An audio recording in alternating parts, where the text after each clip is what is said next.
All right.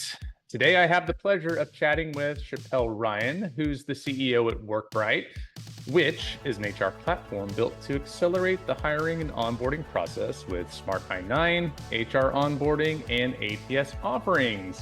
Chappelle, thanks for joining. Yeah, thanks for having me on today, Joel.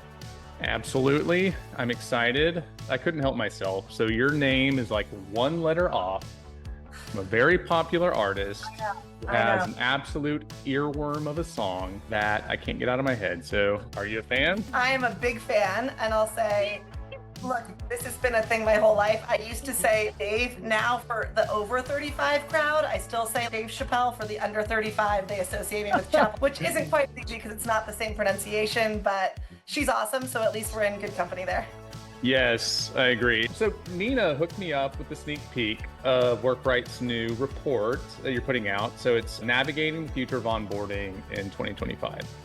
It's an awesome report. There's some interesting things I'd like to dive into, but kind of before we do that, I just want to know, what's your overall take on the state of onboarding heading into 2025? Yeah, it is a changing time. We are focused on this all day, every day. And in the report and kind of the way that we're thinking about this, there's kind of four major things that are ahead of us that we're going to focus on. So the first is really this increased focus, which has been happening, but we think we'll get a lot of acceleration on digital. So onboarding is increasingly moving towards these digital first platforms. Look, we're working with generations of workforces that are coming in right now that are younger and used to being able to do everything from their mobile phone. So really the first thing is we need to make sure that everything that's happening with our onboarding processes is mobile. And let me just clarify, when I'm talking about onboarding, I'm talking about those mandated things that would traditionally be done on the first day in a dimly lit room in the back office. That is no more, right? Let's move those to digital platforms that can be done before that first day of work and that really accommodate a diverse workforce, right? With the benefit of being digital and not having as much of that in-person paper requirement, we can display things in different languages. We can offer accessibility to employees that need it. So digital format really does lend itself well to the way that workers are wanting to interact with your onboarding process. And that leads to my second trend that we're seeing here, which is it needs to be able to be done now, right? At this immediate gratification where we're actually seeing the ease and the streamlined workflows that are able to be put in place for this onboarding process is a way to win workers. So no longer is it this requirement where someone's going to come to your job and they're going to do this stuff, especially when we're talking about the gig economy and things that are highly competitive. If they can get through that process all right now with no breaks of now log into this system or now go over and do this, or when we're talking about I-9, wait and break and have to go find a notary to sign off on this form, that's not the way that workers are going to engage anymore, and you're going to lose workers if they're not able to complete all of those onboarding processes now. So digital and now, 1 and 2. The third one, which I'd love to dive in deeper with you on this, Joel, is regulation. We're going to see a big shift and increased focus in that area. There's also data security measures going in worldwide, and we're talking about people's most sensitive PII. There's AI coming in, which is increasing rates of fraudulent documents that are being used. And the last, fourth thing that I'll mention here is flexibility. So we've got a growing number of independent workers, 1099s. Businesses are shifting from thinking one hire comes in as a W-2 and fills this one role, and really looking at the way that they can accommodate and leverage the diversity that's available to them in the workforce in their business. And we're gonna need to say, are we remote? Are we in office?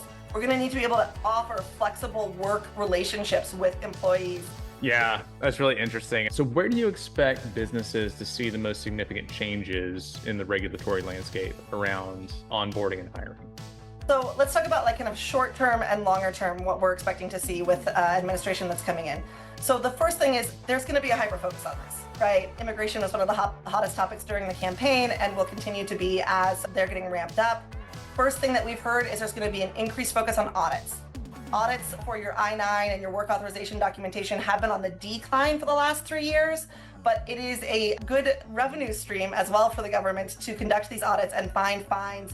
The fines were increased 3x last year. So there is real money to be made around this for the government and real reasons why they believe that this is very important to do these I-9s. And so first thing I'm recommending is get on this. If you don't know your I-9 processes, whether you are directly involved as the HR administrator in conducting these, or if you're just a business owner, you need to know the way that your I-9s are being processed, and you should be conducting an internal audit to make sure that you're in line.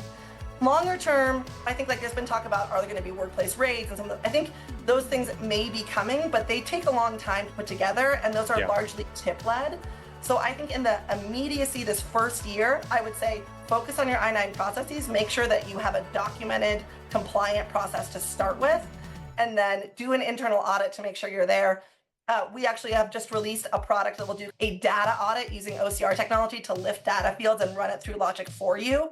So we're trying to help employers come along because it's manual and it can be burdensome to go put eyes on all of your historical I-9s. But it's so important with this new administration that's coming in. The other thing we're projecting to see with new administration is a push towards E-Verify, right? Yeah. E-Verify is, in theory, a higher bar for passing work authorization documentation through a federally regulated program that is checking additional criteria than a traditional paper I-9.